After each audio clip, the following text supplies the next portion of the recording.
All right, let's go ahead and get started. I want to make sure that we have plenty of time to cover everything. I know how busy everybody gets. I want to make sure and make these webinars as concise and as effective as possible.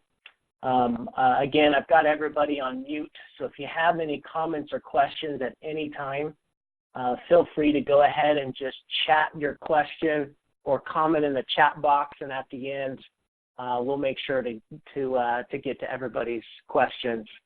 But first, before I get started, I just want to give a little background of the purpose of these webinars. Ultimately, the goal of these is not only to keep you up to date on features and tools from Shelvspace, but to really also facilitate knowledge sharing of best practices and key learnings. We are working with some phenomenal companies and really a variety of companies. We have manufacturers and suppliers, brokers and distributors. We even have retailers and have data companies all using Shelvspace. So it's really putting us in a unique position to learn from multiple corners of the industry. So that's what we want to make sure we're passing along to all of our customers, making everybody better. So as the name of the webinar denotes, we're going to start simple on this one. Some of this will be a review for most. So I'm going to go fairly quickly over the features and try and cover as much ground as possible. Again, feel free to ask questions or type questions in the comment box, and we'll address them all at the end here. But we'll go pretty quickly through everything. So just a quick overview of what we're going to cover today. First, we're going to go over the form builder. This is where you want to start as you build out your retail execution plan. Then we'll go over the reporting suite, so you'll know all the different ways to summarize and pull that information from Shelvspace. Then we'll get into our maps, activity map and coverage map, which is really starting to harbor a lot of excitement. We've made some great new additions there, so I think you guys will be really excited about what you see there. Then we'll go over the new store groups feature, which is really how to utilize that and push that down to mobile. And the last thing, we'll just give you a sneak peek into ordering, which we've started to roll out to a few pilot groups. So first up, the form builder. This is where it all starts with creating forms.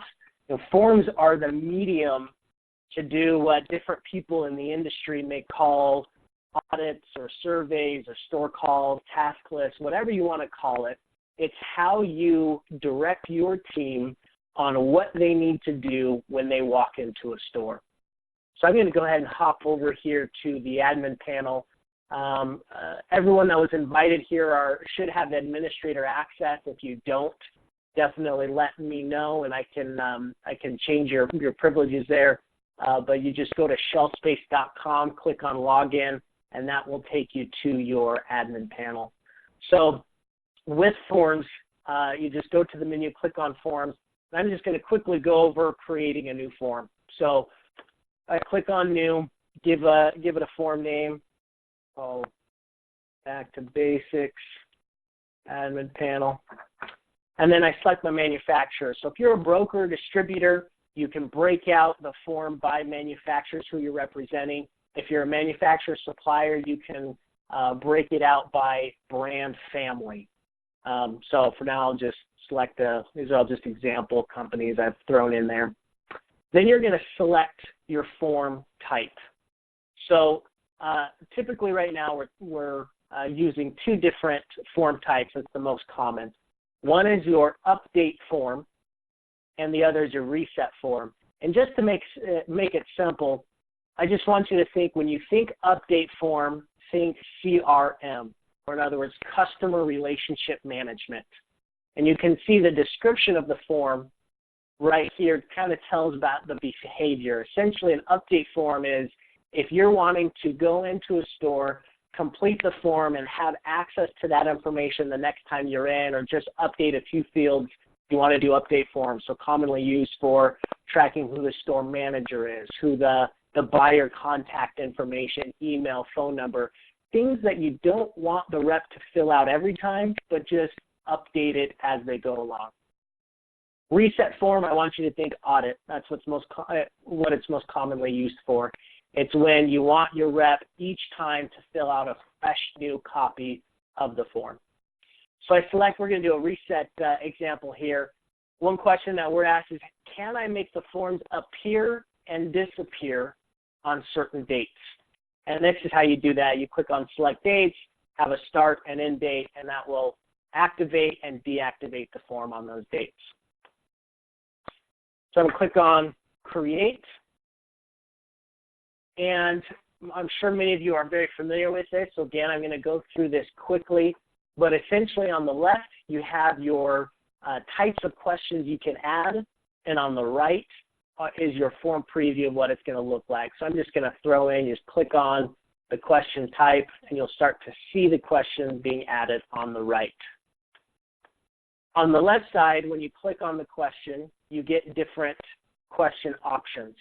So you're naming your question, and you can give it additional sub-label information if you want to add more descriptions to it. Then you also have your advanced options. And again, depending on the question, you may have some different advanced options, but essentially you have, is it required? In other words, they have to answer the question before they can submit. Do you want to allow them to answer NA or have to answer, or if it can be optional? Then you can also include a tooltip. Now, tooltip is really valuable for if you're wanting to add additional information to the rep pertaining to that question. For example, you can attach a planogram or an image. Maybe you want to show what a display should look like, and you want to ask, is this display in compliance with the photo, or is it set up correctly? And maybe you want to add in a paragraph of information as to what exactly it means to be in compliance. So that just allows the rep to tap on a little icon next to the question on the mobile side, and it will appear all this information, including the attachment. A couple others to call out here. On yes, no, we have conditional rules. So if you want certain questions to appear only if they've answered yes or only if they've answered no, then what you do is simply add rule, select if they answer yes to this question, then show the next question. And you'll notice a little conditional appears here to let you know that this is based on a previous question. You also have this nice duplicate. Say this is really nice for if you have a multi or single select and you have lots of options. And so rather than typing it in multiple times, you can just hit duplicate, and then it will duplicate everything within that question, including all of the advanced options. So that's basically how to create a form. I won't go over how to assign a form. I'll send an article about, we have a nice tutorial, step-by-step article with video, but essentially you want to assign forms to specific stores or accounts. So to make sure I'm hitting all of my bases here, we went over update form versus reset form. Update form is typically used for CRM. Reset form is typically used for audits. You can have start and end dates. Let me quickly, divider and calculation questions. These are fairly new. If you want to add, break out your audit into sections, you can do that. Like if you have your meat section, your dairy section, or it's nice to just simply add instructions. A lot of companies will add a divider at the top and lay out maybe in 3 or 4 sentences how they expect this particular audit to be filled out. So it's just basically a read-only question. Then you also have a calculation question. And this is nice. Again, the rep doesn't have to input anything with this one, but you can sum multiple questions. So for example, if you're doing facings at multiple displays, you could have 4 different questions about displays into the number of facings and then add a total number of facings that sums up multiple questions. So again, this just shows up on the report once it's submitted. All right, the other thing I want to hit on is making changes. This is really key. Once you have created the form and saved it, if you've just saved it, you can go back and make changes appropriately. But once you've assigned it out to stores, you'll notice that certain questions or certain changes are blocked out. This is in order to keep the integrity of the data. So there are a lot of things that you can change. So I'm going to go and open up just an example form here. So I'm going to edit this form. Because this form has been assigned out to stores, I can't do the following: add questions, remove questions, or rearrange questions. Everything else I can change. So if I want to add in another option, if I want to change the wording, if I want to add some more advanced options, all of those you can change after, but you cannot add, remove, or rearrange questions. If you feel like after you've assigned out a form and you want to do that, you can archive or duplicate this form and create a new one. Then you'll be able to rearrange and assign back out. Now, we also now have a new way that if, for example, you've rolled out this form and you have 100 responses and halfway through you realize I need to change and add a question and it's really important I do so, contact us. We have a way to combine the forms. It's not form responses. It's not easy, but it's definitely something that can be critical to do and important to do. So if that comes up, definitely reach out to us. Now, a couple tips. My first tip that I see constantly work the best is start simple. Start getting everybody using the form. Start with 5 questions. Get people used to it. Get yourself used to it, and then add on from there. And the second tip I would say is ensure you are testing the form at least one time. And I highlighted full, because what I mean by full testing is not just doing it there in the office, creating the form, assigning it, checking it, actually going out to the store. You will be amazed each time you do that how you think, okay, this question could be worded better, the flow could be done better. It is really important before you roll it out to all of your sales reps that you yourself go out and test it at least one time. This will save you a lot of questions and a lot of headache down the road. All right, now on to the reporting suite. It's really critical to understand how the reporting works, as this will dictate how you ask certain questions, what questions you ask, and how you ask it. So first, we're going to start with the dashboard. Discard these changes here. Now, the dashboard is broken out by manufacturer and by user. So if you remember, when we created our forms, we chose a manufacturer. So again, if you're a distributor or you're a broker, you may represent multiple manufacturers. If you yourself are a manufacturer supplier, you may have multiple brand families. So this is how you can break that up. Then as you choose your manufacturer brand family, then you build your dashboard. And your dashboard is just made up of widgets.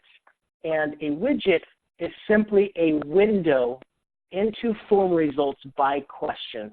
So let me show you what I mean by that. When I add a widget, I click on add. First thing I'm going to do is choose the form that I'm wanting to choose the question from. So I'm going to choose a Simply 7 survey. Then from that, it's going to pull up all of the questions related to that form. So I go in. Now, not all questions will appear. There are some questions you can't make a widget out of. For example, comment questions, pictures, I believe everything else, dividers, obviously. Everything else can be added as a widget. So I'm going to say, is Simply 7 in the store? That's a simple yes, no question. I'm going to give the widget a name, and then I choose how it's calculated. Now, again, depending on the type of question that you select, you may have different options on how it can be calculated, whether you want it to show up as a pie chart, a column chart, or a bar chart. So I'll just select bar chart, click Add Widget, and now I've added my widget. So I can move these widgets around. I can download individual widgets as JPEG, PDF, print, email, so on and so forth. Or most commonly used is I build my dashboard to how I want it to look, and then I take a screenshot of the entire dashboard, I may crop it and put it in a PowerPoint or something along those lines. So again, a dashboard is made up of widgets that are windows into form responses by question. Next, we'll go into our photo gallery. This is probably one of the simplest features, yet for some people it's their favorite. It's really just a feed of pictures as they come in, so the most recent first. Now you can view all pictures, or you can break it out and filter by form. You click on the picture to see details, including where it was taken, when it was taken, by whom, and for what form, and then from there you can download it and share it. Again, this is really great to come in here and just quickly get a synopsis of what's going on at retail. I mean, this is your window into retail. So it's really nice as a manager to start seeing trends of what's going on. It's great to share with your customers, and, you know, whether it be the retailers or other key stakeholders, to give them a visual of what's going on. Next, we'll go over reports. Now, reports, we've added a few high-level visuals to the default view. So this is your report view. You have at the top here just a summary of what's going on, how many active users you have, how many store visits, form submissions, and then you've got your top forms. So this graph will show total forms submitted over what your selected form is. So if I select store info, I'm going to go and adjust from there. It just gives you a quick overview of the past 7 days, 1 month, and 1 year of your activity. Then you can create custom reports. Now, custom reporting is a way to combine widgets, photos, activity map, comments, etc., into dynamic reports that can be auto-emailed to any number of people on a daily, weekly, or monthly basis. So there's a lot in here. I'm not going to go over all of the use cases, but I do want to go over a couple of most common use cases. The first use case that we see as most effectively using the reports is just to get an activity report to use internally. In other words, how can we benchmark performance of our reps? So I'm going to show an example of that. Here's one that shows for a week to, or a date to month to date report. Let me kind of go back so you can get a little more of a feel how it looks. When you go into your report and view it, you can just filter by the date here. This one I've added a trend chart and summary chart and a couple key activities that each rep is doing. And I've filtered the rep, or broken it down by, I've broken down the report by rep. So first of all, you can hover over and see exactly who's done what on what day, as well as a summary view of how many store visits have they done, has each rep done, how many orders have they placed, new placements, for example, dollars sold, whatever questions you're asking, or whatever, if you're doing ordering, whatever roll-up information that you want to have per rep, here's a great way to roll up that information. Average of how many, if they're talking to the decision maker, how many have sold product, and these are just widgets, just like the dashboard, based on questions within your forms. So I highly recommend building. Everyone should be able to build an activity report, even if it's just simply about how many forms have been submitted. And I recommend this being sent out either weekly or daily to each one of your reps. This will automatically get them incentivized to see how they're stacking against other reps. Without you having to do anything, they're going to be motivated to outdo others in the company. Excuse me. So that's an example of an activity rep, or a rep activity report. Another common use case is a recap of a specific audit or initiative broken out by retailer. So here's just an example of one. If I roll out an initiative, I want to know what happened as a recap. So I build a report that, again, you can filter down by date and see, okay, out of this, there were 12 visits. Here's some more widgets that I created based on the questions. And then I'm going to also have a summary view. Again, the summary view in this case, instead of by rep, it's broken out by retailers, so I can see how bashes is stacking up against Fry's, Safeway, and Sprouts when it comes to average price, average display, so on and so forth. And then again, you can also have trend charts. And then what people love, obviously, is throwing in pictures of the store audits. So again, this is great as you're going in to email directly to your customers, to executives, to key stakeholders, and really give them a quick snapshot within seconds. You've got it all right here and can email it to them. Again, this also can be set up to be emailed on a daily, weekly, monthly basis. To do that, let me just go over real quick the settings of a report. When you're creating a new report or editing an existing report, it'll take you to this, which it looks very similar to what your report builder will be, where you add in your different types of, instead of questions, you're adding sections. So the sections you can add are trend charts, widgets, summary, comments, gallery, map view, which is a cool one. It gives an overview of highlights and a heat map where your activity is, and again, column and bar charts. So you click to add your different sections, you edit your settings here, and this is where you add in who you want to be notified if you want it to automatically be sent out. So you put in the email address of one or more people, one per line, and then you tell it, okay, I want this sent out daily, weekly, monthly, and at what time. All right, so make sure I've covered everything here. We went over the dashboard. Again, it's by company. Each user as well, when you log in, will have their own dashboard. Dashboard's made up of widgets. On the photo gallery, you can sort, view, download reports. We went over the overview as well as custom reports. The two tips I would relate to you that we've learned that I kind of already covered a little bit earlier with the reports is, one, ensure that you create a performance-based metrics that you can build into the report. Start simple, even if it's something like number of stores visited or number of form submissions, but really align your reps to be based on these reports, because that way they can get daily updates of how they're doing, and again, being motivated to outperform their peers. And then the second tip is really strive to standardize your questions and reporting.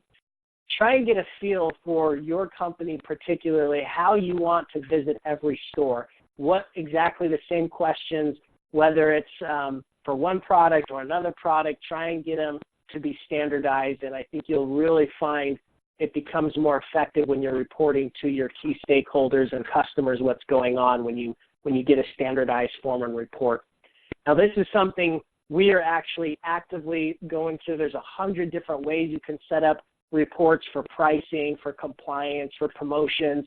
And so we're getting a lot of great feedback.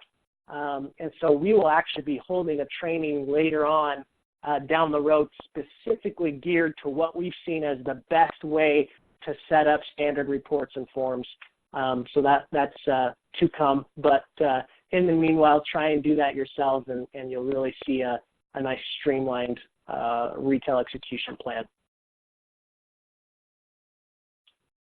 Okay, going on to maps. Now, first, the activity map. This is something that's very simple. It maps the actual location of form as submission. So you can go in, the pen is an individual submission. These circles are clusters of submissions. So if I want to zoom in, I click on it, and again, I can click on the individual pens and see the actual submission. So pretty simple. Again, the key here is that it maps the actual submission. Regardless of what store it's tied to, it'll show where it was submitted at. And the coverage map, this is where it starts to get real exciting. So it's a little bit different from the activity map in that the coverage map ties form submissions to individual stores. So let me show you kind of what I mean here. You first can map stores by account or by group. So I'm going to do an example of a Phoenix Beverage initiative, for example. So I'm going to map all of the stores, and we'll go over a little bit later how to create a store group. But here's 95 stores that I've identified as I'm rolling out a pilot promotion, for example. And so last week I've rolled it out, and now I've told my Arizona rep to go follow up on all 95 of those stores. And I want to follow up now on what's going on. I want to see the progress since I rolled it out last week. So first thing you'll notice is, just like you saw in the activity map, each pin now represents a specific store. And your store list here on the right will have it listed here. So from this, I can now integrate or tie either form submissions and or store level data such as scan data, shipment data, and really any kind of data that you have at store level. So the first thing I'm going to do is I created this form that I wanted my Arizona rep to fill out at every one of these 95 stores.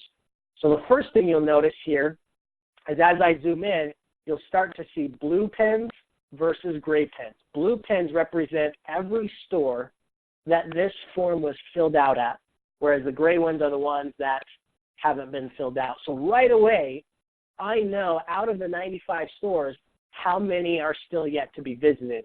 You can control the markers so you can get that exact count. If I just want to see how many forms or how many stores have a form submission, I click on the blue. Now I see, okay, they've visited 26 of the 95 stores. If I want to see all the stores that don't have a form submission, I click on the gray, and I say, okay, there are 66 stores still left to fill out.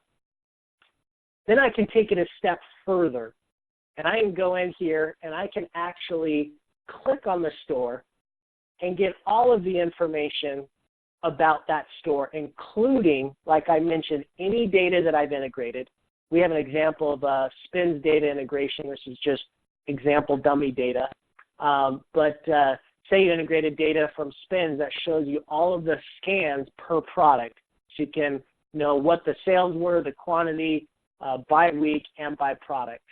And I can also go back and look at every form ever submitted and every picture ever taken.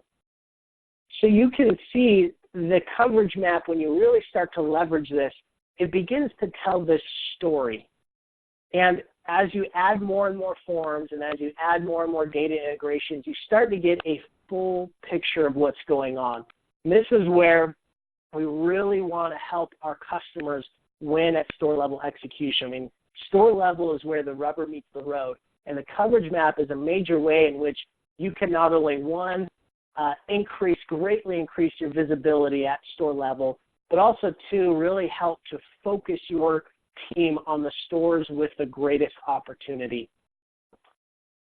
So speaking of which, I'm going to show you how to create, based on from the coverage map, how to create a store group from that. So if I, for example, I notice as I'm going in, I'm researching based on all that information, what's going on, I say, hey, this store really has 3 voids, so I really want my reps to follow up on this store.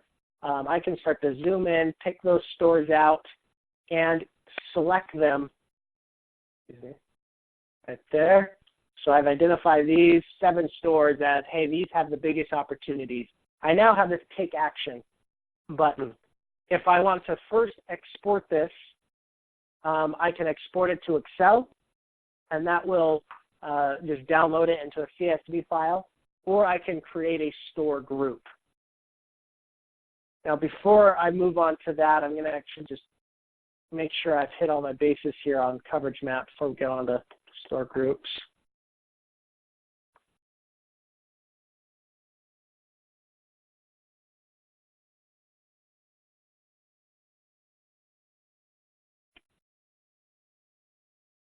Yeah, the tips that I have here is start building your story. This is a database of information tied to every store, so you'll begin to really know what's going on at shelf.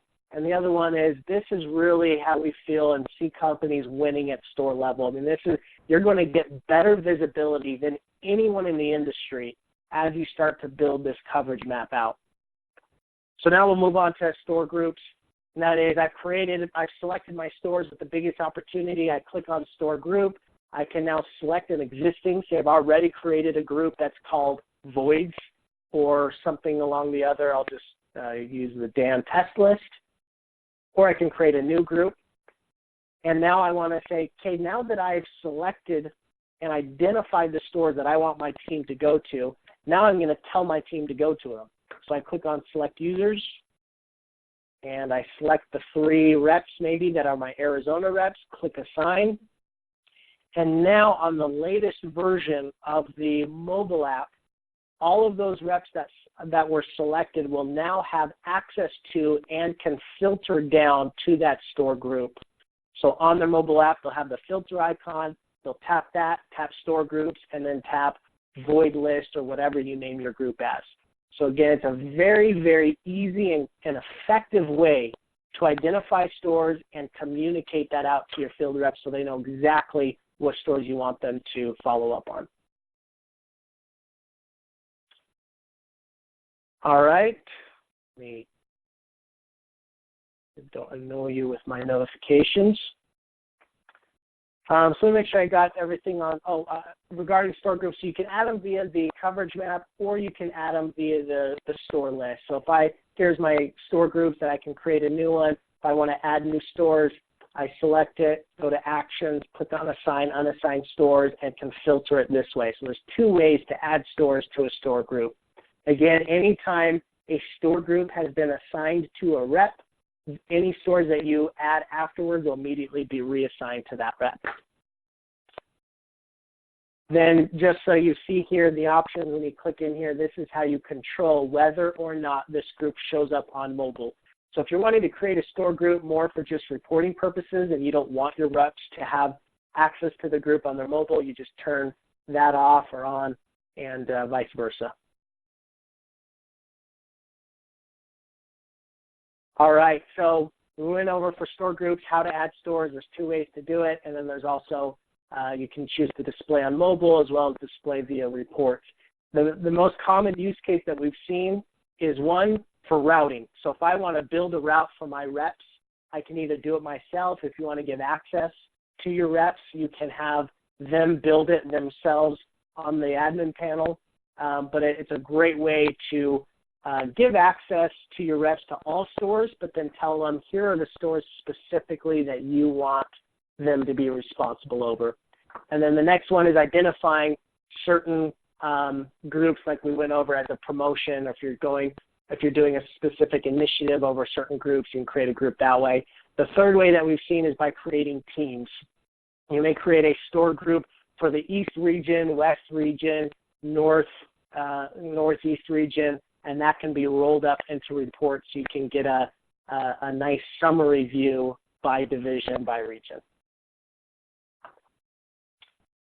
All right. Lastly, I want to give you a quick sneak peek on ordering. So ordering, like I mentioned, we have rolled out to a few pilot groups. We've gotten some great feedback.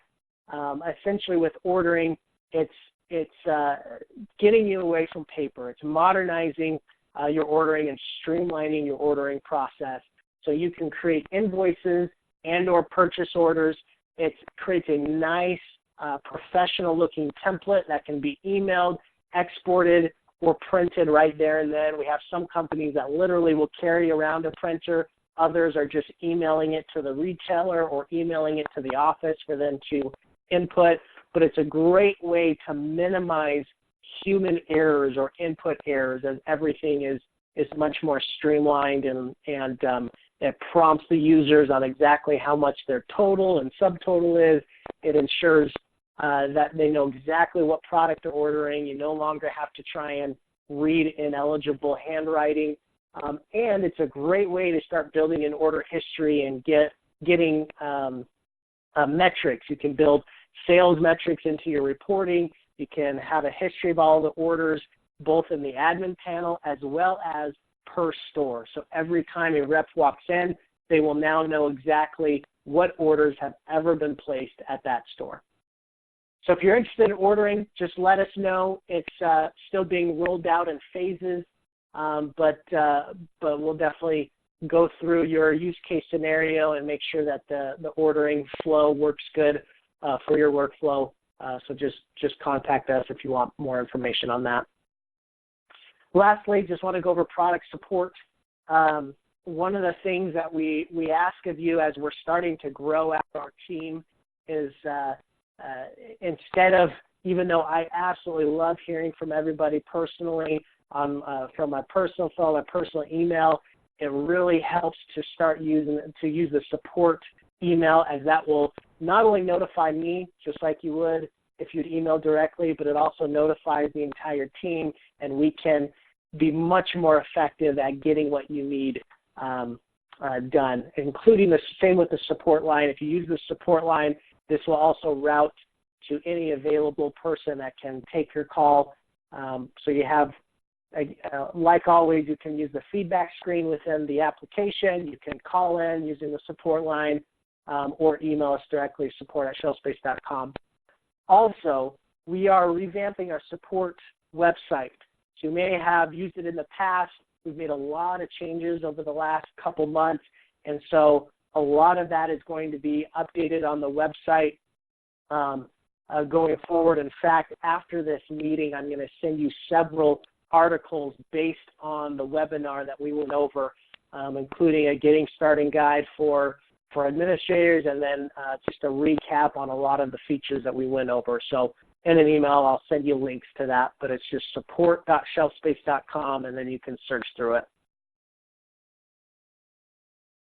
So with that, I also am recording this webinar. I'll send that out to you for anybody that may have missed on your team.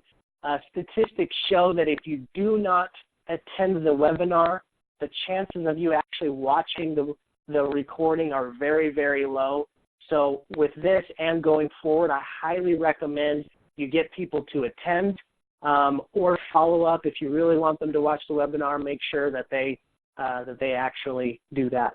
If you have any questions, again, I don't see anything in the comment box, but go ahead and comment that now, and we can address. Otherwise, that is really it.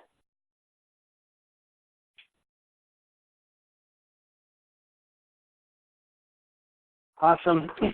As you guys are, before you guys leave, just know, definitely give us feedback. There's a great, for upcoming webinars, the next one is a back to basics for mobile. Please get your reps on board. The ones that are either new or need a refresher course will do the same thing, but on the mobile side. And then we're going to get, as we go along, more and more in-depth into best practices. So if you want to go to Shelvspace or support.shelvspace.com, click on announcements, you will see the webinar scheduled, can register for the next one, as well as give input on what you would like to see as part of the webinar. Thanks all for joining, and we'll be in touch.